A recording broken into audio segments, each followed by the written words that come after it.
அன்புக்குரியவர்களே, தேவனுடைய அளவற்ற கிருபையினால் இந்த பரிசுத்த ஓய்வு நாளிலே உங்களை 5 வாரங்களுக்கு பின்பு சந்திப்பதிலே நாங்கள் மிகுந்த மகிழ்ச்சி அடைகிறோம். கடந்த 5 வாரங்களாக கனடா தேசத்திலே பல்வேறு நிலையிலே அவனுடைய வார்த்தையை பலருக்கு பகிர்ந்து கொள்ளும்படி தேவன் கிருபை பாராட்டினார். ஜெபத்திலே தாங்கின திருச்சபையினர் உங்கள் அனைவருக்கும் நாங்கள் நன்றி சொல்ல கடமைப்பட்டிருக்கிறோம். முக்கியமாக கடந்த 5 வாரங்களிலும் திருச்சபையின் மூப்பர்கள் மற்றும் உதவிக்காரர்கள் என்னுடைய விடுப்பு காலத்திலே கூடுதல் பொறுப்பை எடுத்துக்கொண்டு திருச்சபையை அருமையாய் நடத்தி இம்மட்டும் உதவியாக இருந்த திருச்சபையின் ஆஃபீஸ் பேரர்ஸ்க்கும் என்னுடைய தனிப்பட்ட சார்பாகவும் நான் நன்றியை தெரிவித்துக் கொள்வதிலே மகிழ்ச்சி அடைகிறேன். இந்த நாளிலும் நாம் அவனுடைய வார்த்தையை தியானிக்கும்படி பரிசுத்த வேதாகமத்திலே மத்தேயு எழுதின சுவிசேஷம் 6ஆம் அதிகாரத்தில் இடம்பெறுகின்ற 9 முதல் 13 வரையிலான வசனங்களை நாம் நம்முடைய தியானத்திற்காக நாம் எடுத்துக்கொள்ளுகின்றோம். கடந்த நாட்களிலே 5 வாரங்களுக்கு முன்பாக நாம் அப்போஸ்தலனாகிய பவுல் ரோமருக்கு எழுதின நிருபத்திலே பல்வேறு வேத பகுதிகளை தியானித்து வந்தோம். ஆனால் இந்த நாளிலே இந்த ஞாயிற்றுக்கிழமை பெற்றோர் தந்தையர் தினம் என்ற வகையிலே தந்தையர்களை நாம் நினைவு கூறும்படி தேவன் நமக்கு கிருபையாய் கொடுத்த தகப்பன் என்ற பரிசுக்காக ஆண்டவருக்கு நாம் நன்றி சொல்லும்படி, ஆண்டவருக்கு நாம் தந்தையர்களுக்காக நன்றி சொல்லுகிற வகையிலே நம்மில் பலரை தேவன் தந்தையாக உயர்த்தி இருப்பதையும் ஆண்டவருக்கு நாம் நன்றி சொல்லுகிற நிலைமையிலும், ஒருவேளை நம்மில் பலருக்கு தந்தைமார் இல்லை என்றாலும் தகப்பன்மார் இல்லை என்றாலும் தகப்பன்மார் ஸ்தானத்திலே தந்தையர் ஸ்தானத்திலே பலரை தேவன் நமக்கு கொடுத்திருக்கிறார் என்பதை நாம் நினைவு கூர்ந்தவர்களாய் ஆண்டவருக்கு நாம் நன்றி சொல்லும் நிலைமையிலே மத்தேயு எழுதின சுவிசேஷ புஸ்தகம் 6ஆம் அதிகாரத்தில் இடம்பெறுகின்ற 9 முதல் 13 வரையிலான வேத பகுதியை இந்த நாளில் நம்முடைய தியானத்திற்கான வேத பகுதியாக பெற்றிருக்கிறோம். நாம் எல்லாரும் வேத புஸ்தகத்திலே புதிய ஏற்பாடு பக்கம் 9வது பக்கத்துக்கு நம்முடைய வேதத்தை திருப்பிக் கொள்ளலாம். பிரியமானவர்களே, இந்த வேத பகுதி முக்கியமாக கர்த்தருடைய ஜெபம் அல்லது பரமண்டல ஜெபம் என்று நாம் அழைக்கின்ற இந்த ஜெபம் நம் அனைவருக்குமே தெரிந்த ஒரு அற்புதமான ஜெபம் அல்லது வேத பகுதி.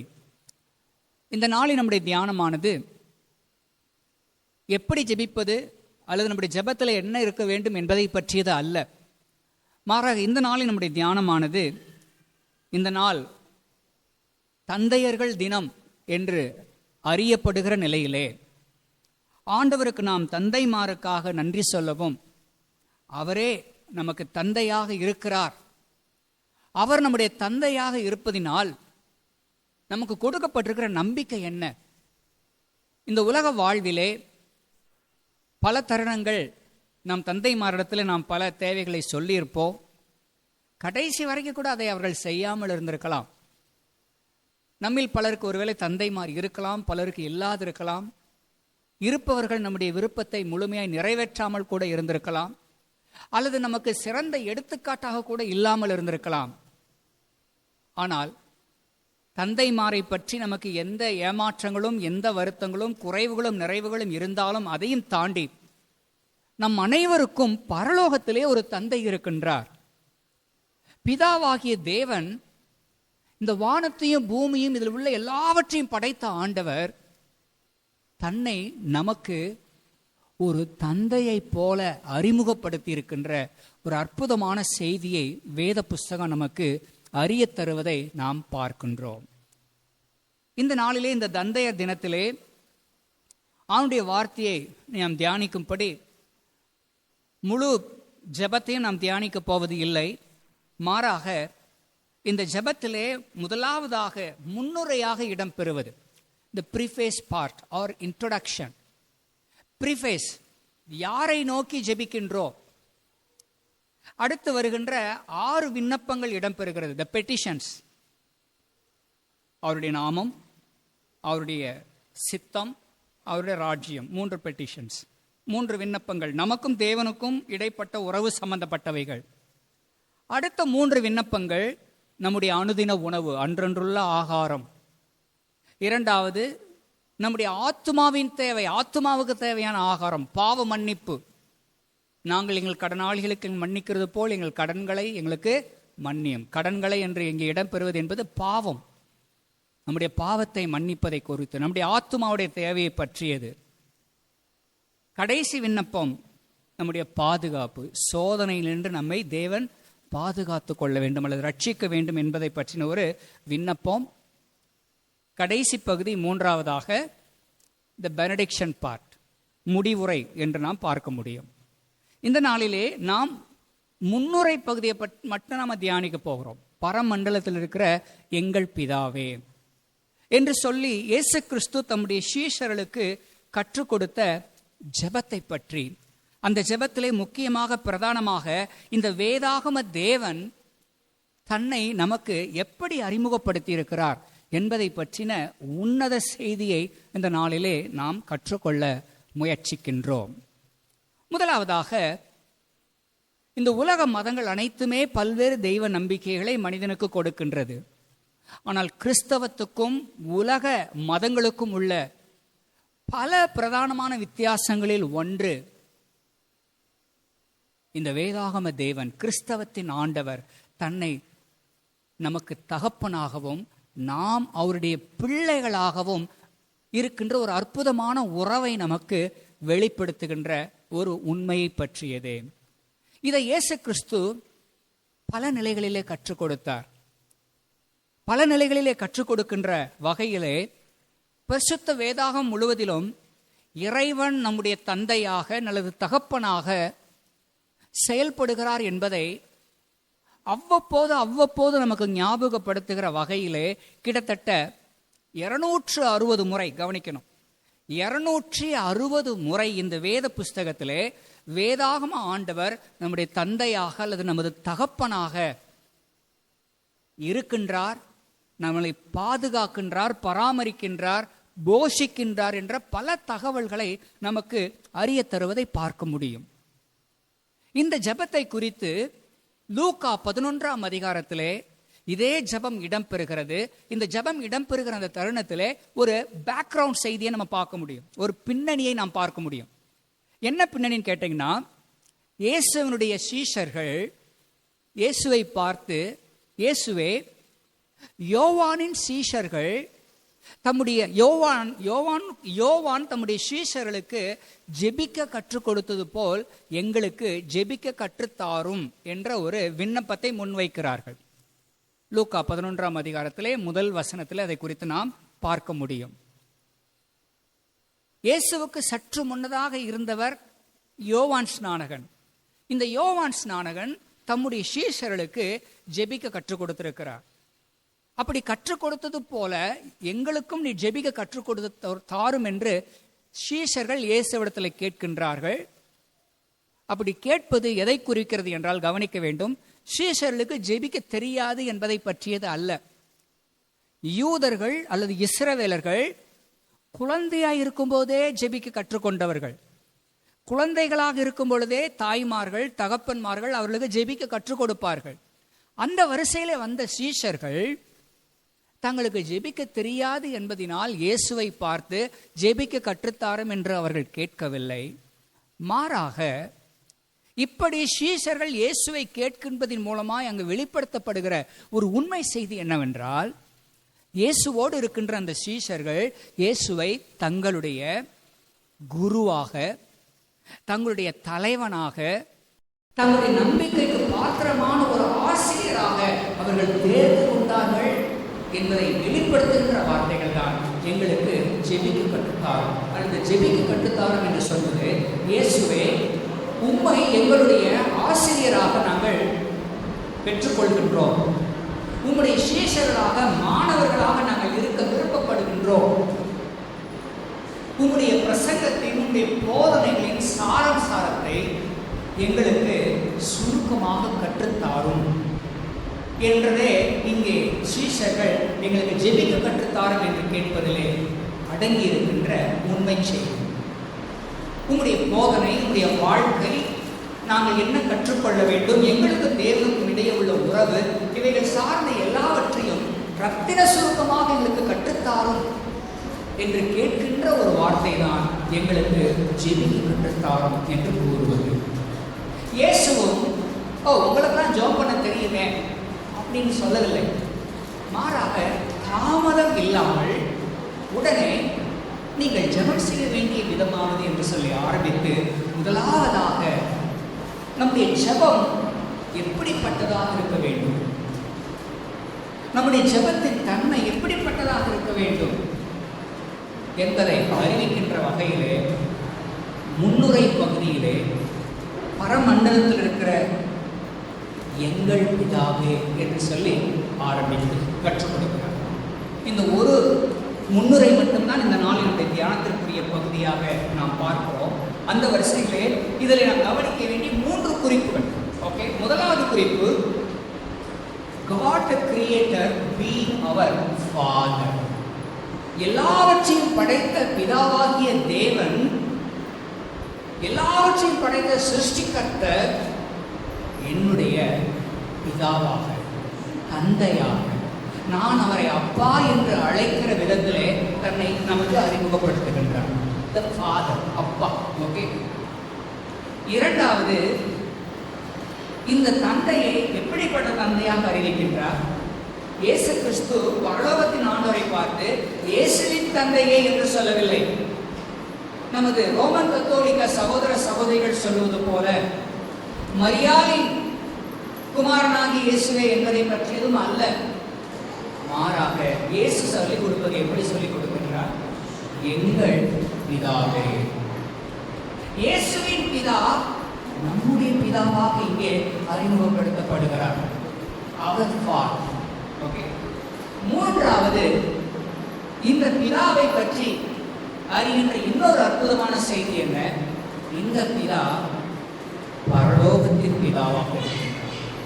அவர் ஹெவன்லி ஃபாதர், பரலோகத்தின் பிதா. இந்த 3 குறிப்புகளை நாம் கவனிக்கின்ற வகையிலே முதலாவதாக வேதாகம தேவன், வானத்தையும் பூமியும் எல்லாவற்றையும் படைத்த சர்வ வல்லமையுள்ள ஆண்டவர். அப்போஸ்தலர் விசுவாச பிரமாணம், நிசேயா விசுவாச பிரமாணம், இவைகளிலும் சிருஷ்டிகர்த்தரை எப்படி நமக்கு வேத புஸ்தகம் அறிய தருகிறது? ஆண்டவராகிய தகப்பன், ஆண்டவர் அப்பா என்றுதான் நாம் அறிகின்றோம். ஓகே. வானத்தையும் பூமியையும் படைத்த சர்வ வல்லமையுள்ள பிதாவாகிய தேவனை விசுவாசிக்கிறேன். இதே தான் நிசேயா விசுவாச பிரமாணத்தில் இடம்பெறுகிறது. பிதாவாகிய தேவன். ஓகே. இந்த உலகத்துல யாருக்குமே அப்பா இல்லை, அல்லது அப்பா இல்லாம அந்த உலகத்துல வந்துட்டு உலகத்துல யாருமே கிடையாது. ஒருவேளை நம்ம சிலருக்கு நம்ம குழந்தை பருவத்தில் இருக்கும் பொழுதே ஒரு தகப்பன் மறித்திருக்கலாம், அல்லது வீட்டை பிரிந்து போயிருக்கலாம், அல்லது தகப்பன் முகத்தை நாம் பார்க்காமல் கூட இருந்திருக்கலாம். ஆனால் அப்பா இல்லாம நம்ம உலகத்துல வந்திருக்கிறேன் அப்படின்னு சொல்லி யாருமே சொல்ல முடியாது. ஆனாலும் கவனிக்கணும், நாம் வாழ்கின்ற சமுதாயத்தில் ஒரு சிறிய கூட்டத்தினர் மனிதன் குறைந்திருந்து வந்தவன் சொல்றவங்க இருக்காங்க. அறிவியல் நம்ம படிக்கிறோம். ஓகே. டார்வின் தியரி அப்படின்னு நம்ம படிக்கிறோம் இல்லையா?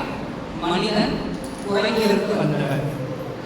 மனிதன் குறைந்திருந்து வந்தவன் என்பது அடிப்படை அறிவியலே இல்லாத ஒரு வார்த்தை. ஆனால் அறிவியல் பாடலாக முதல் பாடமாக இருக்கிறது.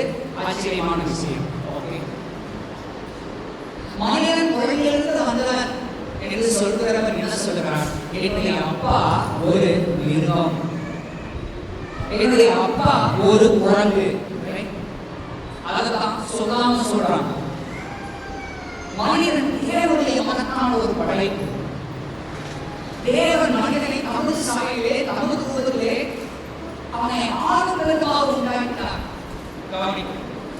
ஆணும் பெண்ணுமாக உண்டாக்கினார் என்று சொல்லி எதை கூறுகிறது? ஆண் பெண் ஆகிய 2 பேரே எந்த விதமான ஏற்றத்தாழ்வும் இல்லை. இருவரே தேவனுடைய சாயலிலும் தேவனுடைய ரூபத்தின்படி படைக்கப்பட்டவர்கள். இந்த நாளிலே நாம் தந்தையை நினைவு கூர்ந்து தந்தைமாருக்காக ஆண்டவருக்கு நன்றி சொல்லுகிற நிலையிலே தாய்மாரும் அதிலே அடங்கி இருக்கிறார்கள் என்பதை நாம் மறக்க கூடாது. தாய்மார் இல்லாமல் ஆண்டவர் தந்தையாக மாற முடியாது. தேவன் வைத்திருக்கிற அற்புதமான ஒரு இணைப்பு. தந்தைமார் இல்லாமல் தாய்மார் இல்லாமல் தந்தைமார்கள் இல்லை. தேவன் மனிதனை நமது சாயலில் தமது ரூபத்தின்படி படைக்கிறார். அவனை ஆணும் பெண்ணாக படைக்கிறார். அதோடு நின்று போகாமல் நம்முடைய முதல் பெற்றோர் ஆதாம் ஏவாளும் ஆண்டவர் சொன்னார்களே, நீங்கள் பலுகி பெருகி பூமியை நிரப்புங்கள். நமது முதல் பெற்றோர் ஆதாமுக்கு சொல்லப்பட்ட முதல் வார்த்தை, ஆதாமே நீ அப்பாவாகிடு. ஆதாமே நீ அப்பாவாகு, பல பிள்ளைகளை பெற்றுக்கொள், பலுகி பெருகி பூமியை நிரப்புங்கள் என்று ஆதி மனிதன் நம்முடைய முதல் பெற்றோருக்கு ஆண்டவர் கொடுத்த முதல் கட்டளையே அப்பாவாக அம்மாவாக அருமையான குழந்தைகளுக்கு பெற்றோராக அழைக்கின்ற ஒரு அழைக்கையை தேவன் முன்வைத்தார் என்பதை நாம் கவனிக்கின்றோம். ஆதி மனிதனை தேவன் உண்மையாக மாறுவதற்கான பாக்கியத்தையும் அழைப்பையும் முன்வைக்கிறார். இந்த ஆதி மனிதன் கவனிக்க வேண்டும். ஆதி மனிதன் உலகத்தில் எல்லாருமே அப்பா இல்லை. யார் அப்பா அப்பா இல்லாம நிச்சயமா கிடையாது. நிச்சயமா கிடையாது. ஆதி மனிதன் முதல் மனிதன் ஆதாம் ஏவாள் தான். அவரை தேவன் உண்டாக்கினார். ஆனால் அவரை அங்கீகரிக்காமல் மனிதன் குறைந்து வந்தான் என்று சொல்வது என்பது மனிதனை மனிதன் என்று அழைக்காமல் மிருகம் என்று அழைக்கின்ற ஒரு அழைப்பு. அது மிகவும் நாகரிகமான ஒரு அழைப்பு. நம்ம பார்த்து யாரால் பார்த்து தொடர்ந்து அப்படின்னா நமக்கு என்ன வருகிறது? ஆஹா, என்னோட பையன் கரெக்டாக சொல்கிறான், அப்படியே சொல்கிறோம், நீதான் பிறகு அப்படின்னு நீதான் பிறகு வருது நமக்கு. ஏன் வரணும்? காரணம் நம்ம யாருமே பிறந்திருந்து வந்தவர்கள் அல்ல, பிறந்திருந்து வந்தவர்கள் அல்ல. மனிதன் தேவனுடைய சாயலிலே கிருபையாய் படைக்கப்பட்டவன். முதலாவது படைக்கப்பட்ட அவன் தகப்பனாக மாறுவதற்கு, குடும்பமாக ஆசீர்வதிக்கப்படுவதற்காகவே தேவன் அவனுக்கு ஆசீர்வாதங்களை வாக்குத்தத்தங்களை கொடுத்திருப்பதை நாம் பார்க்க முடிகிறது. இந்த ஆதி மனிதன் நம்ம எல்லாருமே அம்மா அப்பாவோ ஆதாம் யாரு அப்படின்னு நம்ம வேலை கேட்கலாம், கவனிக்கலாம். ஆதாம் யாரு? லூக்கா 3ஆம் அதிகாரத்தின் கடைசி வசனம் இல்லையா நாம் அறிகின்றோம். லூக்கா 3ஆம் அதிகாரத்தின் கடைசி வசனம், ஆதாம் தேவனால் உண்டாக்கப்பட்டார். ஆனால் ஆங்கில வேத புஸ்தகம் சொல்லப்படுகிறது என்ன சொல்லுகிறது என்றால், Adam was the son of God என்று வாசிக்கிறோம். ஆதாமுடைய அப்பா ஆண்டவர். ஆகவே இந்த உலகத்திலே ஆதாம் முதல் இந்த உலகத்திலே பிறந்திருக்கிற ஒவ்வொருவருக்குமே ஆதாம் முதல் தகப்பன், அவருக்கு தகப்பன் ஆண்டவர். முதல் ஆதாமுக்கு தகப்பன் ஆண்டவர். அதே போல் இரண்டாம் ஆதாமாகிய இயேசு கிறிஸ்துவுக்கும் பிதாவாகிய தேவன் தகப்பனாக இருக்கிறார். அந்த தகப்பனாகிய ஆண்டவரை தான் இயேசு கிறிஸ்து இப்பொழுது நமக்கு எப்படி கற்றுக் கொடுக்கிறார்? பரமண்டலத்தில் இருக்கிற எங்கள் பிதாவே, இயேசுவுக்குள் பிதா, இயேசுவுக்குள் கவனிக்கணும். இயேசுவுக்குள் இந்த பரலோகத்தின் ஆண்டவர் நமக்கும் பிதாவாக இருக்கிறார். ஆனால் நடந்தது என்ன? என்றைக்கு நம்முடைய முற்பிதாவாகிய ஆதாம் பாவத்தில் வீழ்ந்தானோ, அவன் பாவத்தில் விழுந்தது நிமித்தம் இந்த உறவு, தகப்பன் பிள்ளை என்ற உறவு பாதிக்கப்படுகிறது. பிள்ளையாக இருக்கிற அவன் எதிரியாக மாறுகிறான். எதிரியாக மாறினவனை மீண்டும் நண்பனாக, பிள்ளையாக மாற்றுவதற்காகத்தான் இயேசு கிறிஸ்து இந்த உலகத்திற்கு வருகிறார். இப்படி இயேசு கிறிஸ்து இந்த உலகத்துக்கு வந்ததினால்தான் அவர் மூலமாக நாம் மீண்டும் நண்பராக, பிள்ளைகளாக மாற்றப்படுகிறோம். இதை குறித்து ரோமர் 5ஆம் அதிகாரம் 10ஆவது வசனம் நமக்கு கூறும் பொழுது இப்படியாக சொல்வதை கவனிக்கலாம். ரோமர் 5ஆவது அதிகாரம் 10ஆவது வசனம், நாம் தேவனுக்கு சத்துருக்களாய் இருக்கையில் அவருடைய குமாரனின் மரணத்தினாலே அவரோடே ஒப்புரவாக்கப்பட்டோமானால், ஒப்புரவாக்கப்பட்ட பின் நாம் அவருடைய ஜீவனாலே ரட்சிக்கப்படுவது அதிக நிச்சயமாமே. நாம் தேவனுக்கு சத்துருக்களாய் இருக்கையில், எப்பொழுது நாம் தேவனுக்கு சத்துருக்களாக மாறினோம்? எப்பொழுது நம்முடைய முதல் பெற்றோர் ஆதாம் ஏவாள் தேவனுடைய கற்பனையை மீறி செய்யக்கூடாத ஒன்றை செய்கிறார்களோ, அப்பொழுது அவர்கள் பாவத்தில் விழுந்ததின் மூலமாக தேவனுக்கு எதிரிகளாக மாறுகிறார்கள். இதையே எபேசியர் 2 கூறும் பொழுது, அக்கிரமங்களினாலும் பாவங்களினாலும் மரித்தவர்களாக இருந்தோம். 2 கோபாக்கினியின் பிள்ளைகளாக இருந்தோம். இப்படி எதிரிகளாகவும் கோபாக்கினின் பிள்ளைகளாக இருந்த நம்மை மீண்டும் தேவனுடைய பிள்ளைகளாக மாற்றும்படி, மீண்டும் தேவனுக்கு சொந்தமாக மாற்றும்படி இயேசு கிறிஸ்து இந்த பூமிக்கு நம்மை போல மனித அவதாரம் எடுத்து வந்தார். அப்படி மனித அவதாரம் எடுத்து வந்த நிலையில்தான் அவரை நாம் விசுவாசிக்கிற நிலையிலே யோவான் 1 நமக்கு சொல்வது போல், அன்றியும் அவருடைய நாமத்தின் மேல் விசுவாசம் உள்ளவர்களாய் அவரை ஏற்றுக்கொண்டவர்கள் எத்தனை பேர்களோ அத்தனை பேர்களும் என்னவாக அதிகாரம் கொடுத்தார்? தேவனுடைய பிள்ளைகளாகும்படி. ஆதி மனிதன் ஆதாம் தேவனுடைய பிள்ளை, தேவனால் உண்டானவன். ஆங்கில வேத புஸ்தகத்திலே சன் ஆஃப் காட், தேவனுடைய குமாரன். ஆனால் அப்படி இருந்தவன் எதிரியாக மாறினான். ஆனால் அதுவே முடிவு அல்ல. மாறாக இயேசு கிறிஸ்துவை தேவன் இந்த உலகத்திலே அனுப்பி கொடுத்ததின் மூலம், இயேசுவின் மீது விசுவாசம் வைப்பதினால் நாம் மீண்டும் தேவனுடைய பிள்ளைகளாக, பிதாவை, நம்முடைய பரலோகத்தின் ஆண்டவரை நாம் அப்பா என்று அழைக்கக்கூடிய புத்திர சுவிகாரம் நமக்கு கொடுக்கப்பட்டிருக்கிறது. அப்படிப்பட்ட சுவிகாரத்தை கொடுக்கவே இயேசு இந்த பூமிக்கு நமக்காக வந்தார் என்பதை நாம் அறிகிறோம். இரண்டாவதாக, இந்த பிதாவாகிய தேவன் இயேசுனுடைய பிதாவாக மட்டுமல்ல, நம்முடைய பிதாவாகவும் நமக்கு இங்கே அறிமுகப்படுத்தப்பட்டிருப்பதை பார்க்கின்றோம். பல தருணங்களிலே எகோவா விட்னஸ் என்று அழைக்கப்படுகின்ற ஒரு கூட்டத்தார் உண்டு. இஸ்லாமியர்கள் எப்படி இயேசு கிறிஸ்துவை ஒரு தூதராக மட்டும் அவர் ஏற்றுக்கொள்ளுகிறார்கள், அல்லது ஒரு தீர்க்கதரிசியாக மட்டும் ஏற்றுக்கொள்ளுகிறார்கள்.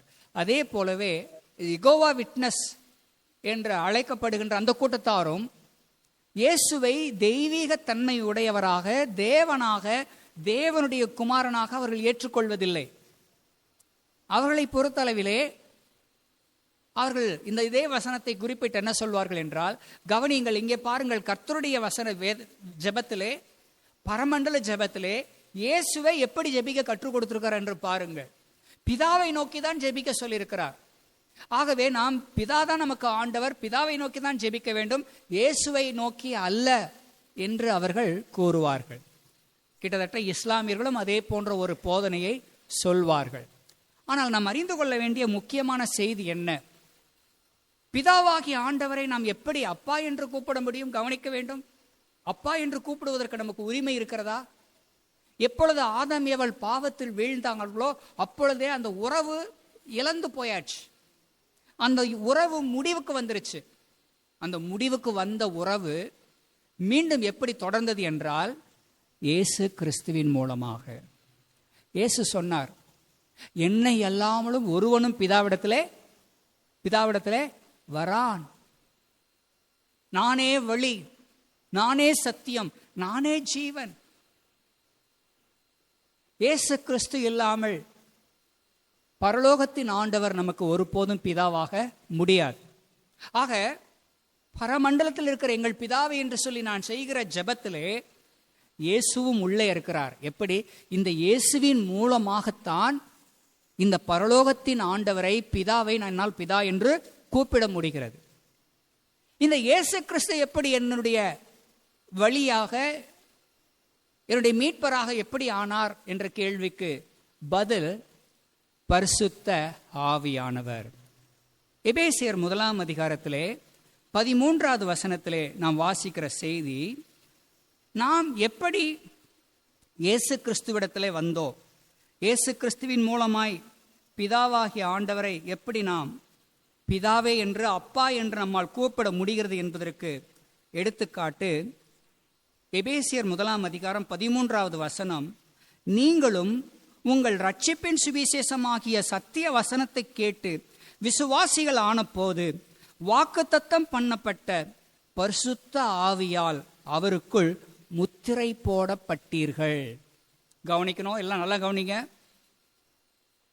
பரமண்டலத்தில் இருக்கிற எங்கள் பிதாவை என்று சொல்லி நான் அழைக்கின்ற இந்த ஜெபத்திலே இயேசு கிறிஸ்து உள்ள இருக்கிறார். இயேசு கிறிஸ்து இல்லாமல் நான் பிதாவிடத்தில் வர முடியாது.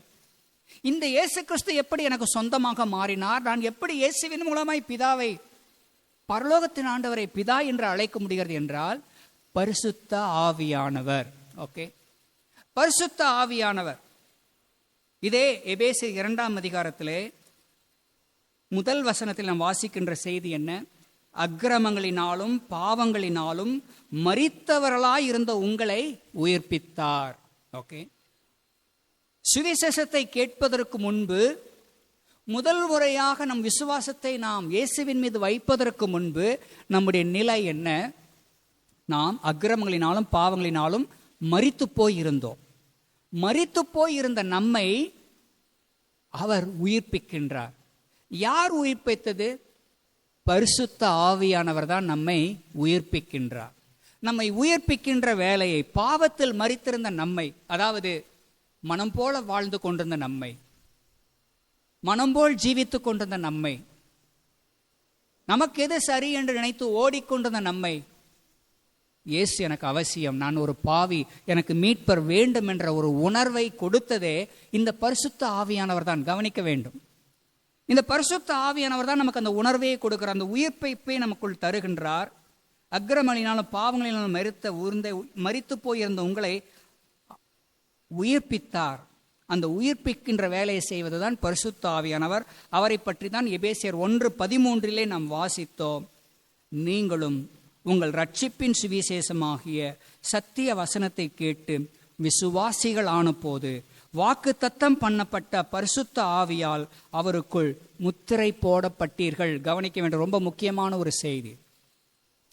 சமீபத்திலே நான் என்னுடைய வாட்ஸ்அப் குரூப்பிலே, நான் என்னுடைய வாலிப நாட்களிலே நான் பெந்தேகோஸ்து திருச்சபையிலே பல ஆண்டுகள் அங்கமாக இருந்தேன்.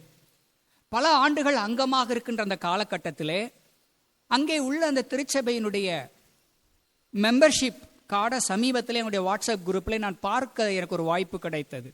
அந்த வாட்ஸ்அப் குரூப்பில் கேட்கப்பட்டிருக்கிற கேள்விகள், பேரு, வயது, பிறந்த தேதி, இதெல்லாம் சொல்லி கொண்டிருக்கிற வரிசையிலே எப்பொழுது ரட்சிக்கப்பட்டீர்கள், எப்பொழுது ஞானஸ்நானம் பெற்றீர்கள், எப்பொழுது பரிசுத்த ஆவியை பெற்றீர்கள் என்று வரிசைப்படுத்தப்பட்டிருக்கிறது. ரட்சிக்கப்பட்டது ஒரு நேரம், ஞானஸ்நானம் பெற்றது ஒரு நேரம், அதுக்கப்புறமா பரிசுத்த ஆவியை பெற்றதுக்கு ஒரு நேரம் அப்படின்னு குறிப்பிடப்படுகிறது. ஆனால் இங்கே பைபிள் சொல்லுகின்ற பதில் என்ன? பைபிள் சொல்லுகின்ற செய்தி என்ன? நீங்கள் என்றைக்கு சுவிசேஷத்தை கேட்டு உங்கள் இதயத்திலே பாவ உணர்வு அடைந்தீர்களோ அப்பொழுதே பரிசுத்த ஆவியானவரால் நீங்கள் அவருக்குள் முத்திரை போடப்பட்டிருக்கிறீர்கள். ஞானஸ்நானம் வரைக்கும் நீங்க காத்திருக்கணும்னு அவசியம் அல்ல. ஞானஸ்நானத்துக்கு அப்புறம் ஒரு அபிஷேக ஆராதனையில கலந்து கொண்டு அடிக்கிற மியூசிக்ல லபலபா லிபலபா நீ கத்தினி அபிஷேகத்தை பெற வேண்டிய அவசியம் இல்லை. பக்தியுள்ளவர்கள், பரிசுத்தவான்கள், அருமையான தேவனுடைய பிள்ளைகள் தான், அதுல எந்த மாற்று கருத்தும் அல்ல. ஆனால் தவறான ஒரு போதனைக்கு தங்களை ஒப்பு கொடுத்திருக்கிறார்கள்.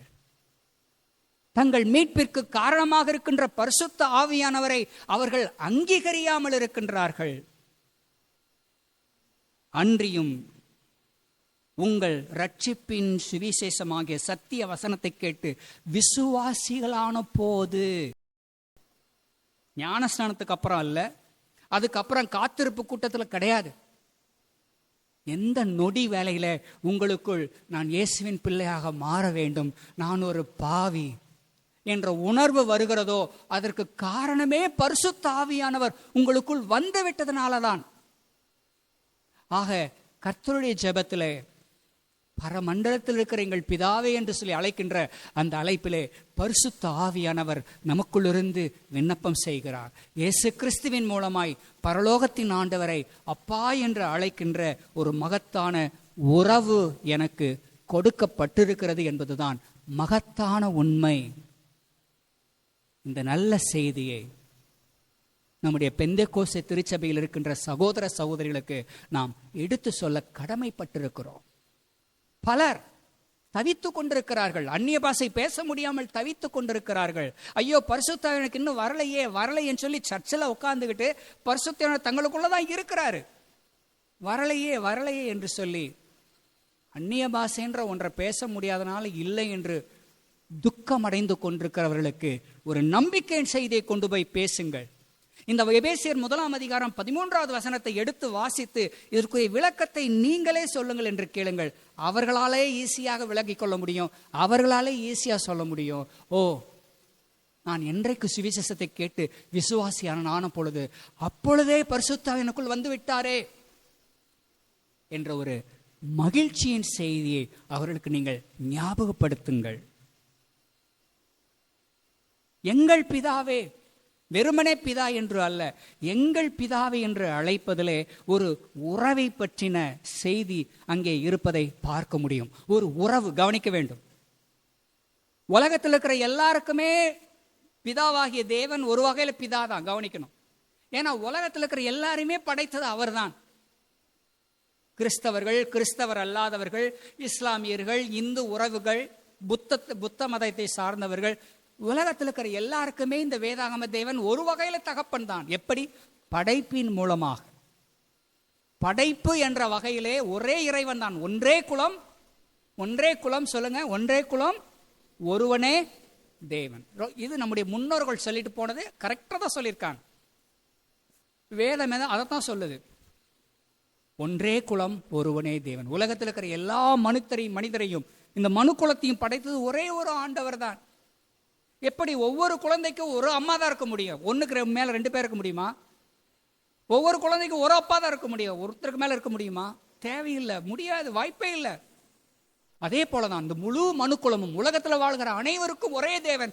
அந்த ஒரே தேவன் என்ற உண்மை இயேசு கிறிஸ்து ஒருவரில் மட்டும்தான் 100% இருப்பதை பார்க்க முடியும், வேற யார்கிட்டையுமே பார்க்க முடியாது.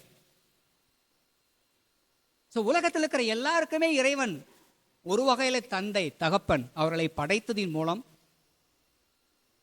தன்னை தேடினாலும் தேடாவிட்டாலும் அவனுக்கு வெளிச்சத்தை கொடுக்கிறார், உதயசூரியன் வெளிச்சத்தை தருகிறார், மழையை தருகின்றார். ஜெபம் பண்றவங்களுக்கு மட்டும், கிறிஸ்தவர்களுக்கு மட்டும் மழை பெய்து மற்றவர்களுக்கு பெய்யாம இருக்கா?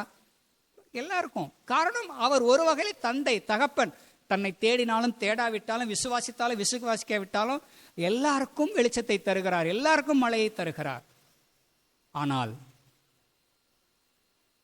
தன்னுடைய படைப்பை தாண்டி ஒரு சிறிய கூட்டத்தை தன்னுடைய மந்தை என்று அழைக்கிறார், என் ஆடுகள் என்று அழைக்கிறார். என் ஆடுகள் என் சத்தத்துக்கு செவி கொடுக்கும் என்று உரிமை பாராட்டுகிறார். அந்த வரிசையிலே யோவான் 8 வசனத்திலே ஒரு கூட்டத்தாரை பார்த்து இயேசு சொல்லுகிற வார்த்தையை கவனிக்க முடியும். எல்லாம் நம்முடைய வேதத்தை திருப்பலாம். யோவான் 8 வசனத்திலே ஒரு கூட்டத்தாரை பார்த்து இயேசு சொல்லுகிற வார்த்தை என்ன? எடுத்தவர்கள் சத்தமாக வாசியுங்கள். ஓகே, 8:44. ஓகே, வாசியுங்க. நீங்கள் உங்கள் பிதாவாகிய பிசாசானவனால் உண்டானவர்கள். நீங்கள் உங்கள் பிதாவாகிய பிசாசானவனால் உண்டானவர்கள். ஆகவே நீங்கள் உங்கள் பிதாவினுடைய இச்சைகளின்படி செய்ய மனதாய் இருக்கிறீர்கள். அவன் ஆதி முதற்கொண்டு மனுஷ கொலைபாதகனாய் இருக்கிறான். சத்தியம் அவனிடத்தில் இல்லாதபடியால் அவன் சத்தியத்திலே நிலைநிற்கவில்லை. அவன் பொய்யனும் பொய்யுக்கு பிதாவுமாய் இருக்கிறபடியால் அவன் பொய் பேசும் போது தன் சொந்தத்தில் எடுத்து பேசுகிறான். ஓகே, தன் சொந்தத்தில் எடுத்து பேசுகிறான். இங்கே இன்னொரு பிதாவை பத்தி இயேசு கிறிஸ்து பேசுறார். கவனிக்கணும். உலகத்தில் இருக்கிற எல்லாருக்கையும் படைத்த வகையிலே இந்த வேதாகம தேவன் தகப்பன். ஆனால் மீட்பு என்ற ஒன்று வரும் பொழுது, ரட்சிப்பு என்ற ஒன்று வரும் பொழுது, உலகத்தில் இருக்கிற எல்லாருக்கும் இந்த வேதாகம தேவன் தகப்பன் அல்ல. மாறாக இயேசுவே என்ன சொல்லுகிறார்? ஒரு கூட்டத்தை பார்த்து, அவர்களாம் யார்? அவர்களாம் யூதர்கள், இஸ்ரவேலர்கள், ஆபிரகாமின் சந்ததி என்று சொல்லி பெருமை பாராட்டி கொண்டு வந்து கொண்டிருந்தவர்கள். இன்றைக்கு உலகம் முழுவதிலும் இன்றைக்கும் யூதர்களுக்கு இயேசு ஒரு தனிப்பட்ட இடத்தை வச்சிருக்கிறாரு, இயேசு ஒரு விசேஷித்த மீட்பை வச்சிருக்கிறாரு, இயேசு அவர்களை விசேஷமா ரட்சிக்க போறாரு அப்படின்னு சொல்லி நம்பிக்கிட்டு இருக்கிறாங்க. இப்படி அவர்கள் சொல்வதின் மூலம் இந்த வசனத்துக்கு எதிராக அவர்கள் பேசுகிறார்கள். எந்த யூதர்களுக்காக இன்றைய பல கிறிஸ்தவர்கள் சப்பக்கட்டு கட்டிக்கிட்டு இருக்கிறாங்களோ அந்த யூதர்களை பார்த்துதான் இயேசு இங்கே சொல்லுகிறார், நீங்கள் உங்கள் பிதாவாகிய பிசாசானவனால் உண்டானவர்கள், உங்கள் பிதாவினுடைய இச்சைகளின்படி செய்ய மனதாயிருக்கிறீர்கள். கவனிக்க வேண்டும், ரோமர் புஸ்தகத்திலே பவுல் தெளிவாக சொல்லிவிட்டார், ஆபிரகாமின் பிள்ளைகள் எல்லாம் பிள்ளைகள் அல்லவே. மாம்சத்தின்படி ஆபிரகாமின் பிள்ளைகள் என்று அழைக்கப்படுபவர்கள் அனைவருமே உடன்படிக்கைக்கும் இயேசுவினுடைய மீட்புக்கும் சொந்தமானவர்கள் அல்ல.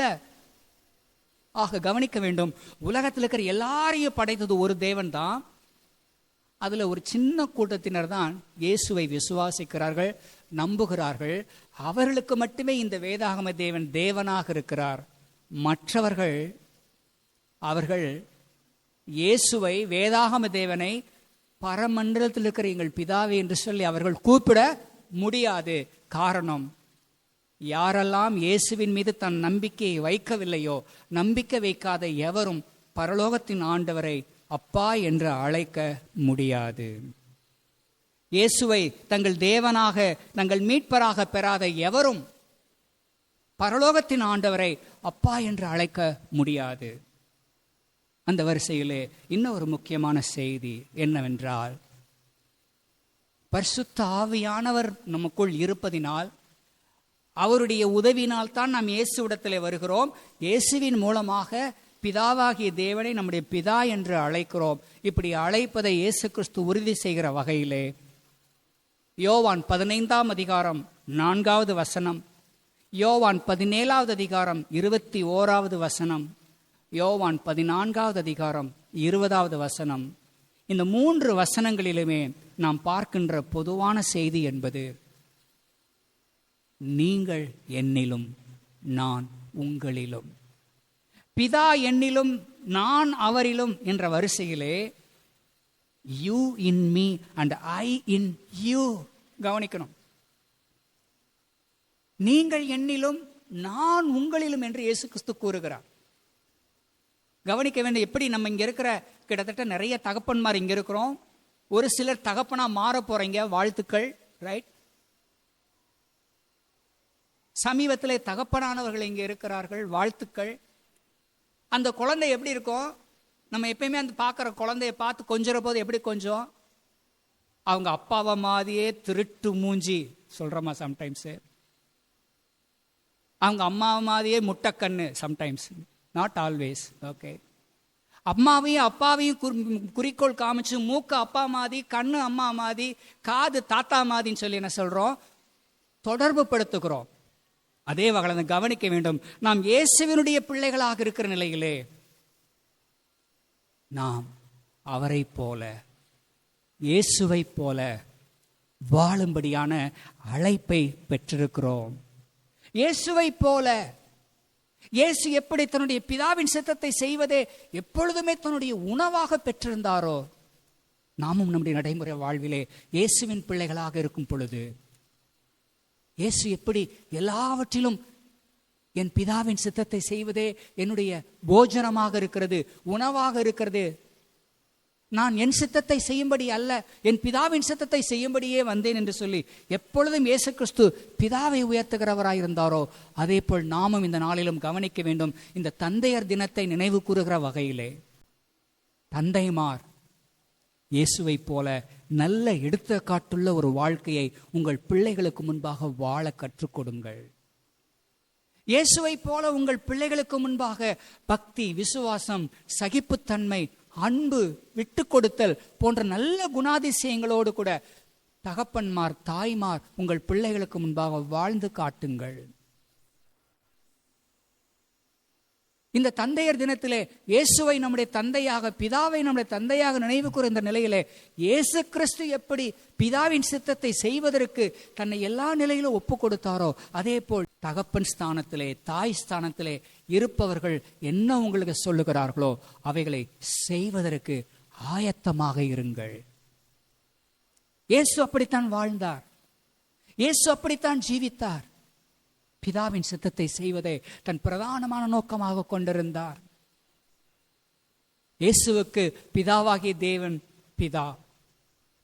அதே போல நமக்கும் இயேசு கிறிஸ்துவின் மூலமாக பிதாவாகிய தேவன் நம்முடைய தகப்பனாக இருக்கிறார் என்ற மகத்தான செய்தியை வேத புஸ்தகம் நமக்கு அறிய தருகிற வகையிலே யோவான் 1 அதிகாரம் 18வது வசனமும் யோவான் 3 அதிகாரம் 16வது வசனமும் சொல்லுகின்ற செய்தி, இயேசு கிறிஸ்துவுக்குள்ள ஒரு பெயர், ஒரே பேரான குமாரன். ஆனால் நமக்கு நாம் ஒரே பேரான குமாரர்கள் கிடையாது. நாம் தேவனால் படைக்கப்பட்டவர்கள். ஆனால் இயேசு கிறிஸ்துவோ தேவனால் படைக்கப்பட்டவர் அல்ல. மாறாக he is the begotten of the Father. begotten, பெற்றெடுத்த என்ற உடனே பிதா பெரியவர், குமாரனாகிய இயேசு சின்னவர் என்ற அர்த்தம் அல்ல. இன்ற பெற்றெடுத்த என்ற வார்த்தை கவனிக்க வேண்டும். எல்லாம் நல்லா தெரிஞ்சுங்க. சம்டைம்ஸ் நம்முடைய இஸ்லாமிய சகோதரர்கள் நம்மளை குழப்புவாங்க, எகோவா விட்னஸ்காரர்கள் நம்மளை குழப்புவாங்க. பாருங்க, இயேசு பெற்றெடுத்த பிகாட்டன் ஒரே பேரான குமாரன் என்று தான் வேதம் சொல்லுகிறது. ஆக அப்பா பெரியவரா பிள்ளை பெரியவங்களா என்று கேட்பார்கள். கவனிக்கணும். இங்க இருக்கிற ஒவ்வொரு அப்பாவையும் பார்த்து நீங்க பெரியவரா உங்க பிள்ளை பெரியதா, நீங்க முக்கியமா உங்க பிள்ளை முக்கியம்னா என்ன சொல்லுவான்? எனக்கு என் பிள்ளைதாப்பா முக்கியம். மாத்தி சொல்ற யாரா தகப்ப நீங்க இருக்கீங்களா? வேதம் முழுசா அப்படிதான் பார்க்க முடியும். எப்பொழுதெல்லாம் வாய்ப்பு கிடைக்கிறதோ குமாரனாக இயேசு பிதாவை உயர்த்துவார். எப்பொழுதெல்லாம் பிதாவுக்கு வாய்ப்பு கிடைக்கிறதோ அப்போ வேதாகமதேவன் குமாரனை உயர்த்துவார். இவர் என் நேசகுமாரன், இவரில் பிரியமா இருக்கிறேன், இவருக்கு செவி கொடுங்கள். இயேசு எப்ப சொன்னாலும் என் சித்தத்தை அல்ல பிதாவின் சித்தத்தை சொல்லுவார், பிதாவை உயர்த்துவார். எப்பொழுதெல்லாம் பிதாவுக்கு வாய்ப்பு கிடைத்தோ குமாரனை உயர்த்துவார். இவர் என் நேசகுமாரன், இவர் செவி கொடுங்கள். ஞானஸ்நானம் எடுத்து கரை ஏடுறாரு, ஊழியத்தை ஆரம்பிக்க போறாரு. அப்பயும் அதைத்தான் சொல்றாரு. அதையே தான் இயேசு கிறிஸ்து ஊழியத்தை முடிக்க போறாரு. மறுரூப மலையில சம் சீஷர்களோடு அவர் இருக்கும்பொழுது அப்பயும் அதான் சொன்னார், இவர் என் நேசகுமாரன், இவரில் பிரியமாயிருக்கிறேன், இவருக்கு செவி கொடுங்கள். ஓகே. டாக்டர் ஜஹீர் நாயக் பலமுறை கிறிஸ்தவர்களை சாடுவது உண்டு, சவால் விடுவது உண்டு. இயேசு வெறும் மனுஷன்தான், அவரும் கடவுளுடைய ஒரு குமாரன், நாமும் அவர் கடவுளுடைய குமாரர் குமாரத்திகள். முக்கியமாக ரோமர் 8வது அதிகாரத்தில் இடம்பெறுகிற ஒரு வசனத்தை அவர் மேற்கோள் காட்டுவது வழக்கம். 8வது அதிகாரம் 14வது வசனத்தை வழக்கமாக அவர் காண்பிப்பார். ஆனால் 15வது வசனத்தை மறைச்சிருவார். சூசகமான ஒரு நபர், தன்னுடைய ஃபாலோவர்ஸையே ஏமாற்றக்கூடிய ஒரு நபர். இதை நான் அவருடைய செவிகளிலே சொல்லுவேன், என்னால் முடியும். 8:14வது வசனத்தை சொல்லுவார், 8:15வது வசனத்தை மறைச்சிருவார். அந்த கான்டெக்ஸ்ட மறைச்சிருவார். 8:14 என்ன சொல்லுகிறது? மேலும் எவர்கள் தேவனுடைய ஆவியினால் நடத்தப்படுகிறார்களோ அவர்கள் தேவனுடைய புத்திரராய் இருக்கிறார்கள். இந்த வசனத்தை தெளிவா சொல்லுவார். சொல்லிட்டு என்ன சொல்லுவாரு? சோ நம்மெல்லாம் தேவனுடைய ஆவியினால் நடத்தப்படுகிறோம், ஆகவே நாம் தேவனுடைய புத்திரராய் இருக்கிறோம். இயேசு கிறிஸ்துவும் தேவனுடைய புத்திரராக இருக்கிறார், ஆகவே நம்ம 2 பேரும் ஒன்று தான். இயேசுவும் மனுஷன் தான், நானும் மனுஷன் தான், நம்மளும் மனுஷன் தான் அப்படின்னு சொல்லுவார். ஆனால் 15வது வசனம், அடுத்த வசனம் என்ன சொல்லுகிறது? ஒரே மூச்சிலே சொல்லுகிற அடுத்த முக்கியமான செய்தி, அந்தப்படி திரும்பவும் பயப்படுகிறதுக்கு நீங்கள் அடிமைத்தனத்தின் ஆவியை பெறாமல் அப்பா பிதாவே என்று கூப்பிட பண்ணுகிற புத்திர சுவிகாரத்தின் ஆவியை பெற்றிருக்கிறீர்கள். நாம் தேவனுடைய பிள்ளைகளானால் சுதந்திரராய் இருக்கிறோம் என்று ஆவியானவர் தாமே நம்முடைய ஆவிடனே கூட சாட்சி கொடுக்கிறார். சோ நீங்களும் நானும் தேவனுடைய புத்திரர். எதன் அடிப்படையிலே? புத்திர சுவிகாரத்தை ஆவியை பெற்ற அடிப்படையில். புத்திர சுவிகாரம் கவனிக்கணும். புத்திர சுவிகாரம்னா என்ன? புத்திர சுவிகாரம்னா என்ன? ஆங்கிலத்தில் அடாப்ஷன் என்ற வார்த்தை பயன்படுத்துகிறது. அடாப்ஷன், தத்து. ஓகே, எனக்கு 4 பிள்ளைங்க இருந்தாலும் இன்னும் 2 பிள்ளைங்க நான் தத்து எடுத்துக்கொள்ளுகிறேன். மாம்சத்தின்படி எனக்கு பிறந்த பிள்ளைகள் என்னை போன்ற முகபாவனை, செயல்திறன்கள், எண்ணங்களை உடையதா இருக்கும். ஆனால் நான் தத்து எடுக்கிற பிள்ளைகள் அவர்களும் என்னை அப்பா என்றுதான் கூப்பிடுவார்கள். குழந்தைக்குரிய எல்லா உரிமைகளும் அவர்களுக்கு கொடுக்கப்பட முடியும். ஓகே, அதே போலதான் இயேசு கிறிஸ்து தேவனுடைய ஒரே பேரான குமாரன்.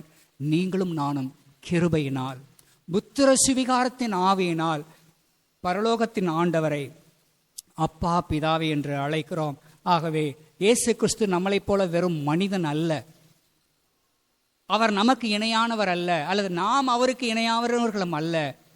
மாறாக இயேசு கிறிஸ்து பிதாவின் ஒரே குமாரன். அந்த ஒரே பிதாவின் குமாரனாக இயேசு கிறிஸ்து தனக்கு தகப்பனாக இருக்கிற ஆண்டவரை நம்மோடு கூட பகிர்ந்து கொள்ளுகிறார். நாமும் அவரை பிதாவை என்று அழைக்கின்ற ஒரு மகத்தான செய்தி கவனிக்க வேண்டும்.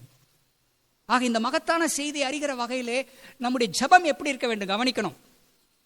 ஏதோ கடமைக்கு மந்திரம் சொல்ற மாதிரி இருக்கக்கூடாது, ஏதோ கடமைக்காக இருக்கக்கூடாது. நம்முடைய தகப்பன்மார்கிட்ட எவ்வளவு உரிமையாக நாம் பேசுவோமோ, எவ்வளவு உரிமையாக அவர்களை கட்டி அணைத்துக் கொள்வோமோ, எவ்வளவு உரிமையாக நாம் வாதாடுவோமோ, அதே போலவே நம்முடைய ஜெப வேளையிலே நம்முடைய ஜெபங்களானது கடமைக்குரியவைகளாய் இல்லாமல் ஒரு தகப்பனிடத்திலே எவ்வளவு அன்போடு பாசத்தோடு பரிவோடு கூட நாம் பேசுவோமோ அதே போன்று நம்முடைய ஜெப நேரங்கள் அமைய வேண்டும். நம் அனைவருக்கும் ஒரு பிதா உண்டு, பரலோகத்தின் பிதா.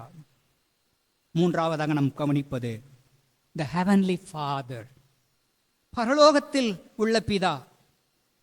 பரலோகத்தின் பிதா பூமியில் உள்ள பிதா. பூமியிலே உள்ளவர்கள் நம்முடைய மாம்சத்தின்படி நம்மை பெற்றெடுத்தவர்கள் அல்லது தகப்பன் ஸ்தானத்தில் இருக்கக்கூடிய மற்றவர்கள். ஓகே, ஆனால் பரலோகத்தின் பிதா அவரே நமக்கு சிறந்த எடுத்துக்காட்டு. கவனிக்கணும், பூமியில இருக்கின்ற தகப்பன்மார் நம்முடைய கடவுள் கிடையாது. கவனிக்கணும், சிலர் தங்களுடைய பைக்கில் அல்லது ஆட்டோவில் எழுதி போட்டிருப்பாங்க, தாயே என் தெய்வம், ரைட்? தாயே என் தெய்வம், தகப்பனே என் தெய்வம் அப்படின்னு எழுதுறவங்கள பார்க்க முடியும். தாயே என் தெய்வம்ன்றதை பார்த்துருக்கிறேன், தகப்பனை பற்றி ரொம்பலாம் எழுதுறதா நான் பார்க்கல எங்கேயுமே. ஓகே, தாயும் தகப்பனும் தேவனுடைய சார்பாக நமக்காக இருப்பவர்கள். ஆனால் அவர்கள் நம்முடைய தாய் தகப்பன், நம்முடைய தெய்வம் அல்ல. அவர்கள் நம்முடைய தெய்வம் அல்ல. ஆனா அதுக்காக நம்ம அவங்கள மதிக்க கூடாது, நேசிக்கூடாது என்று அல்ல. ஆண்டவர் கொடுத்த 10 கற்பனைகளில் 2 கற்பனைகளை 2 கற்பனைகளில் 10 கற்பனை எழுதி கொடுக்கிறார். முதல் 4 கற்பனைகள் ஒரு கல்லுலையும், அடுத்த 6 கற்பனைகள் ஒரு கல்லுலையும். முதல் 4 கற்பனைகள் நமக்கும் பரலோகத்தின் ஆண்டவருக்கும் உள்ள உறவை பற்றியது. அடுத்த 6 கற்பனைகள்ல முதல் கற்பனை எதை பற்றியது? பூமியிலே உன் வாழ்நாள் நீடித்திருப்பதற்கு. கவனிக்க வேண்டும், ஆல் சில்ட்ரன் லிசன் எவ்ரிஒன். பூமியிலே உன் வாழ்நாள் நீடித்திருப்பதற்கு உன் தாயையும் உன் தகப்பனையும் கனம் பண்ணுவாயாக. நீ கனம் பண்ணு, வழிபட வேண்டிய அவசியம் அல்ல, கும்பிட வேண்டிய அவசியம் அல்ல, கனம் பண்ணு. ஓகே, கும்பிடப்பட வேண்டியவர், வழிபடப்பட வேண்டியவர் வேதாகம தேவன் ஒருவர் தான். ஓகே, தாயையும் தகப்பனையும் நாம் கனம் பண்ணும்படி அழைக்கப்பட்டிருக்கிறோம் இந்த உலகத்திலே நாம் வாழும் காலமெல்லாம். ஒருவேளை தாய் தகப்பன் இல்லை என்றால் கவனிக்க வேண்டும், தாய் தகப்பன் ஸ்தானத்திலே ஆண்டவர் யாரை வைத்திருக்கிறார்? திருச்சபையின் போதகர்கள் இருக்க முடியும், திருச்சபையின் மூப்பர்கள் இருக்க முடியும், நம்மை நேசிக்கக்கூடிய உறவினர்கள், நம்மை நேசிக்கக்கூடிய நண்பர்கள் கூட இருக்க முடியும். நாம் அவர்களை மதிக்க கற்றுக்கொள்ள வேண்டும், மதிக்க கற்றுக்கொள்ள வேண்டும். பூமியில் இருக்கக்கூடிய தகப்பன்மார் they are limited. okay, they are limited in many aspects. கவனிக்கணும், அவர்களால் பணம் செலவு பண்ணி நல்ல பள்ளிக்கூடத்துக்கு நம்மளை அனுப்ப முடியும். கவனிக்கணும், பணம் செலவு பண்ணி நல்ல பள்ளிக்கூடத்துக்கு அனுப்ப முடியும், ஃபீஸ் கட்ட முடியும். ஆனால் அவர்களால் ஞானம் கொடுக்க முடியுமா? சிறப்பாக படிப்பதற்கு அறிவு தர முடியுமா? முடியாது. நம்ம சுகவீனப்படும் பொழுது நம்முடைய மாம்சத்துக்குரிய தாயோ தகப்பனும் என்ன செய்ய முடியும்? நம்மளை வேகமா ஆஸ்பத்திரிக்கு கூட்டி போக முடியும், மருத்துவ செலவுக்கு பணத்தை கொடுக்க முடியும். ஆனால் சுகத்தை அவர்கள் கொடுக்க முடியுமா? சுகம் கொடுப்பது அவருடைய கரத்திலே இல்லை. நம்மை நேசிக்கக்கூடிய நம்முடைய தாய் தகப்பன்மார் நம்ம ஒரு வேதனையை அனுபவிக்கும் பொழுது நமக்காக பிரயாசம் எடுக்க முடியும், என்ன செய்யலான்னு ஓட முடியும். ஆனால் நம்முடைய வலியை அவர்கள் சுமக்க முடியுமா? சுமப்பதற்கான பாக்கியம் அவர்களுக்கு கொடுக்கப்பட்டிருக்கிறதா? இல்லை. தேவன் நமக்கு தாய் தகப்பன்மாரை கொடுத்திருப்பாரேயானால் அவர்களை நேசிப்போம், அவர்களுக்குரிய மரியாதையை கொடுப்போம், நாம் அவர்களை நேசிப்பதிலே மிகவும் சிறந்த ஒரு வழிகாட்டுதல் என்பது நான் பெற்றுக்கொண்ட இயேசுவை அவர்களோடு பகிர்ந்து கொடுக்க முயற்சி செய்வோம், பிரயாசம் எடுப்போம், தொடர்ந்து முயற்சி செய்வோம். அவர்கள் கிறிஸ்தவர்கள் இல்லை என்பதற்காக ஒருபோதும் அவர்களுக்குரிய மரியாதையும் ஒருபோதும் அவர்களுக்குரிய அன்பையும் நாம் குறைக்க வேண்டிய அவசியமே இல்லை. பூலோகத்தில் இருக்கின்ற நம்முடைய தகப்பன்மார் பரலோகத்தில் இருக்கிற நம்முடைய தகப்பன்மாருக்கு எடுத்துக்காட்டாக இருக்கிறார்கள். சில நேரத்தில் பூலோகத்தில் இருக்கக்கூடிய நம்முடைய தகப்பன்மார் நமக்கு ரொம்ப ஐடியலான பேரண்ட்ஸாக இருக்க முடியாது. ஓகே, ஐடியல் பேரண்ட்ஸாக இருக்க முடியாது. அவர்கள் ஐடியல் பேரண்ட்ஸாக இல்லை, சிறந்த எடுத்துக்காட்டுள்ளவர்களாக இல்லை என்பதற்காக அவர்களைப் போல நம்ம வாழன்ற அவசியம் கிடையாது. கவனிக்கின்ற சிறந்த எடுத்துக்காட்டு யாக்கோபுக்கு மொத்தம் எத்தனை பசங்க? 12 + 1, 12 குமாரர்கள், ஒரு குமாரத்தி. யாக்கோபுடைய வாழ்க்கை அவருடைய பெயருக்கேற்ப எத்தனை ஏமாற்றுக்காரனாக பல நிலைகளிலே வாழ்கிறார். அவருடைய தவறான எடுத்துக்காட்டுகளை பல பசங்க பிக்கப் பண்றாங்க, பல பசங்க எடுத்துக்கிறாங்க. ஆனால் யோசேப்பு அதே குடும்பத்திலிருந்து தான் வந்தவர். ஆனால் தன் தகப்பனை போல அவர் வாழவில்லை. கெட்ட காரியங்கள் என்று ஒன்று வரும் பொழுது, சோதனை என்று ஒன்று வரும் பொழுது, எங்க அப்பாவே அப்படி என்று தவறான எடுத்துக்காட்டை தேர்வு செய்யாமல் பாவத்தை விட்டு ஓடுகிறார். ரைட்? ஆகவே நாம் வாழ்கிற இந்த உலக வாழ்விலே சில தருணங்களில் நம்முடைய தகப்பன்மார் இம்பர்ஃபெக்டா இருக்கும் பொழுது, சில காரியங்கள் அவர்களை தவறு செய்யும் பொழுது, விட்டு விடும் பொழுது, எங்க அப்பாவே அப்படி செய்யறாரு, நானும் அப்படி செய்யறேன், அப்படி நாம் செய்ய வேண்டிய அவசியம் இல்லை. நமக்கு எல்லாருக்கும் பரலோகத்தின் பிதாதான் பிதா. அவர்தான் சிறந்த எடுத்துக்காட்டு. அவரை போல நாம் வாழ்வதற்கு எப்போதும் ஆயத்தமாக இருக்க வேண்டும். நாம் முடிப்பதற்கு முன்பாக இன்றைய நாம் வாழ்கின்ற இந்த கிறிஸ்தவ உலகிலே கவனிக்க வேண்டும். பரலோகத்தின் ஆண்டவரை இன்றைய கிறிஸ்தவ ஊழியர்கள் சிலர் எப்படி பாவிக்கிறார்கள் என்றால், கடவுளை ஏதோ ஒரு ஜாலியா விளையாடுற ஃப்ரெண்ட்ஸ் மாதிரி பாவிக்கிறார்கள். ஓகே, அவர் நம்முடைய அப்பா, என்னன்னாலும் பேசலாம், எப்படினாலும் கூப்பிடலாம், எப்படினாலும் பழகலாம். நான் பிரேக்ஃபாஸ்ட் சாப்பிடும் போது அவரு கூட வந்து என்கிட்ட சாப்பிட்டார், நான் குளிக்கும் போது என் முதுகை தேய்ச்சி விட்டார் என்று கதை சொல்லக்கூடிய பல ஊழியர்கள் இன்றைக்கு கிறிஸ்தவ வட்டாரத்தில் இருக்கிறார்கள் என்பதை மறக்காதீர்கள். இந்த பரலோகத்தின் ஆண்டவர் நம்முடைய பக்திக்கும் நம்முடைய விசுவாசத்துக்கும் நம்முடைய மரியாதைக்கும் உரியவர். அவர் பரலோகத்தின் ஆண்டவர், மறக்கக்கூடாது. பூலோகத்தில் உள்ளவர் போல நம்ம விளையாட்டாக இந்த ஆண்டவரை நாம் எடுத்துரைக்க முடியாது. சம்டைம்ஸ் சிலர் ஜெபிக்கின்ற ஜெபத்துல கூட கடவுளுக்கு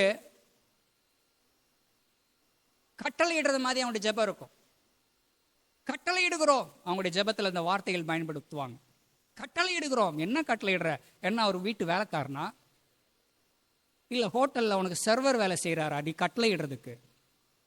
இன்றைக்கு பல ஊழியர்கள் தவறான எடுத்துக்காட்டை விசுவாசிகள் முன்பாக வைக்கிறார்கள். பரலோகத்தின் ஆண்டவர் வீட்டு வேலைக்காரன் கிடையாது. பரலோகத்தின் ஆண்டவர் ஹோட்டல்ல சர்வர் கிடையாது. அவருக்கு கொடுக்க வேண்டிய கனத்தை, மகிமையை நாம் கொடுக்க வேண்டும். தேவன் கேட்கவில்லையா? நான் பிதாவானால் எனக்கு பயப்படும் பயம் எங்கே? நான் தேவனானால் கொடுக்கப்பட வேண்டிய கனம் எங்கே? இன்றைய கிறிஸ்தவம் வேதாகம தேவனுடைய மகத்துவத்தை சிறுமைப்படுத்துகின்ற ஒரு தவறான எடுத்துக்காட்டை இன்றைக்கு காண்பிக்கிறது என்பதை மறக்காமல், நாம் எப்படி நம்முடைய தகப்பன்மாருக்கு மரியாதையை கொடுக்கும்படி அழைக்கப்படுகிறோமோ அதை பார்க்கிலும் அதிகமாய் நம்முடைய பரலோகத்தின் பிதாவுக்கு நாம் கனத்தையும் மரியாதையும் பயத்தையும் கொடுக்கும்படி நாம் அழைக்கப்பட்டிருக்கிறோம் என்பதை மறக்கக்கூடாது. முடிப்பதற்கு முன்பாக நாம் அறிய வேண்டிய ஒரு செய்தி, பரலோகத்தில் இருக்கிற எங்கள் பிதா, கவனிக்கணும், பரலோகத்தில் இருக்கிற எங்கள் பிதா என்று இயேசு நமக்கு கற்றுக் கொடுத்தது என்பது, அப்ப பூலோகத்தில் அவர் இல்லையா? பூலோகத்தில் அவர் இல்லையா? நம்மோடு இல்லையா? இருக்கிறார். எங்கே 2-3 பேர் என் நாமத்திலே கூடுகிறீர்களோ அங்கே இருக்கிறேன். அப்போஸ்தலனாகிய பவுல் தன்னுடைய பிரசங்கத்திலே ஏதேன்ஸ்ல ஒரு அருமையான பிரசங்கத்தை பண்ணுகிறார். அப்போஸ்தலர் 17ஆம் அதிகாரத்தில் அதை பற்றி வாசிக்கிறோம். அப்போஸ்தலர் 17:27 நாம் கவனிக்கும் பொழுது இந்த ஆண்டவரை பற்றி அப்போஸ்தலனாகிய பவுல் எப்படி கூறுகிறார்? அப்போஸ்தலர் நடபடிகள் 17:27, கர்த்தராகிய தம்மை அவர்கள் தடவியாகிலும் கண்டுபிடிக்கத்தக்கதாக தம்மை தேடும்படிக்கு அப்படி செய்தார். அவர் நம்மில் ஒருவருக்கும் தூரமானவர் அல்லவே. கவனிக்கணும், பரலோகத்தின் ஆண்டவர் நாம் அவரை தேடுறதுக்கு எப்படி இருக்கிறாராம்? தடவியாகிலும் கண்டுபிடிக்கத்தக்கதாய். தடவியாயிலும் கண்டுபிடிக்கணும். இப்போ தூரத்தில் இருக்கிற பத்தியா? தடவியாயிலும் கண்டுபிடிக்கணும். எங்க இருக்கிற தடவினால் கண்டுபிடிப்போம்? பக்கத்தில் இருக்கிற இதை பத்தி தான் தடவியாயிலும் கண்டுபிடிப்போம் இல்ல? இந்த வேதாகம தேவன் பரலோகத்தில் இருக்கிற ஆண்டவர் என்று அழைக்கப்படுகிற அதே நேரத்தில் அவர் என்னோடு இருக்கிறார், எனக்குள் இருக்கிறார், என் அருகிலே இருக்கிறார். நான் பிதாவே என்று அழைக்கும் பொழுது என் சத்தத்தை கேட்கின்ற தூரத்தில் தான் அவர் இருக்கின்றார். அவர் நம்மில் ஒருவருக்கும் தூரமானவர் அல்லவே. இதுதான் இந்த வேதாகம தேவனுடைய சிறப்பு. பரலோகத்தில் இருக்கிற ஆண்டவரை என்று அழைக்கிற அதே தருணத்தில் அவர் என்னோடு கூட இந்த பூலோகத்திலேயும் என்னோடவே அவர் இருக்கிறார். அவர் எனக்கு தூரமானவர் அல்லவே. அவர் எனக்கு தூரமானவர் அல்லவே. நிறைவாக இந்த இயேசு கிறிஸ்து பூமியிலே வாழும் பொழுது தம் சீஷர்களுக்கு பரலோகத்தின் ஆண்டவரை என் பிதாவே என்று கூப்பிட்ட அதே ஆண்டவரை பரலோகத்தில் இருக்கிற எங்கள் பிதாவே என்று சொல்லி கூப்பிட கற்றுக் கொடுப்பதின் மூலமாக இந்த இயேசு கிறிஸ்து நம்முடைய மூத்த சகோதரர். இந்த இயேசு கிறிஸ்து எப்படி பிதாவுக்கு எப்பொழுதும் செவி கொடுப்பவராய் வாழ்ந்தாரோ அதே போல நாமும் வாழ அழைக்கப்பட்டிருக்கிறோம். இந்த இயேசு கிறிஸ்து சிலுவைக்கு செல்வதற்கு முன்பாக கெத்சமனே தோட்டத்திலே ஜெபம் செய்கிறார். பிதாவே, உமக்கு சித்தமானால் இந்த பாத்திரம் என்னை விட்டு நீங்கட்டும், ஆனாலும் என் சித்தத்தின்படி அல்ல, உம் சித்தத்தின்படி ஆகட்டும் என்று சொல்லி சிலுவையை சுமப்பதற்கு இயேசு கிறிஸ்து தன்னை ஒப்பு கொடுத்தது போல இயேசுவின் பிள்ளைகளாய் வாழ்வது என்பது சில தருணங்களிலே கவனிக்க வேண்டும். சில தருணங்களிலே சிலுவையை சுமப்பதற்கான அழைப்பையும் அது உள் அடக்கியது. சிலுவையை சுமப்பதற்கான அழைப்பையும் உள் அடக்கியது என்பது எதை கூறுகிறது? நான் திருச்சபையின் செயல்பாடுகளிலே என்னை இணைத்துக் கொள்வது என்பது நான் சில விஷயத்தை சகிக்க வேண்டிய, விட்டு கொடுக்க வேண்டிய அவசியம் இருக்கிறது. இருப்பினும் நான் ஓடி வருகிறேன். நான் திருச்சபையின் அங்கமாக இருப்பது நிமித்தம் எனக்கு பிரியமான சில விஷயத்தை நான் விட்டு கொடுக்க வேண்டிய அவசியம் இருக்கிறது. இருப்பினும் நான் விட்டு கொடுக்கிறேன்.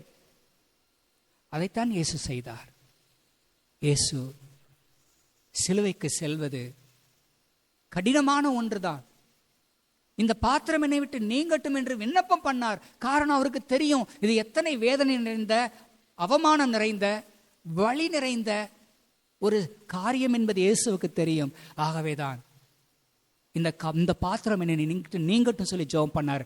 ஆனாலும் என் சித்தத்தின்படி அல்ல, உம் சித்தம் ஆகட்டும் ஆண்டவரே என்று ஒப்பு கொடுத்தது போல இந்த தந்தையர் தினத்திலே இயேசு கிறிஸ்துவின் தந்தையாகிய பிதாவுக்கு இயேசு எப்படிப்பட்ட கீழ்ப்படிதல் உள்ள ஒரு வாழ்க்கை வாழ தன்னை அர்ப்பணித்திருந்தாரோ அதே போன்ற ஒரு வாழ்வை நாமும் வாழ்வதற்கு பிரயாசம் எடுப்போம்.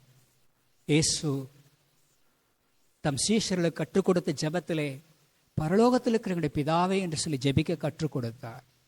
அவர் நம்மில் ஒருவருக்கும் தூரமானவர் அல்ல என்று பவுலினால் பிரசங்கிக்கப்பட்டார். ஆனால் இந்த இயேசு சிலுவையிலே தொங்கும் பொழுதோ, என் தேவனே, என் தேவனே, ஏன் என்னை கைவிட்டீர் என்று புலம்பக்கூடிய ஒரு நிலைக்கு அவர் தள்ளப்பட்டதற்கு காரணம், நம் பாவம் எல்லாம் அவர் மீது வைக்கப்பட்டது. நம் பாவத்தை எல்லாம் இயேசு ஏற்றுக்கொண்டார். பாவமறியாத அவர் நமக்காக பாவமானதினால் பரிசுத்தமுள்ள பிதாவினுடைய உறவை இழக்க வேண்டிய அவசியம் வந்தது. இப்படி இயேசு கிறிஸ்து சிலுவை மரணத்தை சந்தித்து மரித்து உயிர் தெழுந்தபடியினால் நீங்களும் நானும் இப்பொழுது பிதாவை, பரலோகத்தின் ஆண்டவரை நாம் அப்பா பிதாவை என்று அழைக்க முடியும். அவருடைய பிள்ளைகளாக நாம் பாவிக்க முடியும். அவர் நம்மில் ஒருவருக்கும் தூரமானவர் அல்ல.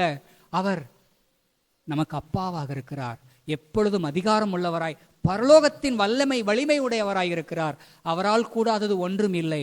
ஆகவே நம்முடைய தனிப்பட்ட வாழ்விலும், குடும்ப வாழ்விலும், திருச்சபை வாழ்விலும் இயேசு நம்முடைய எடுத்துக்காட்டாக இருக்கட்டும்.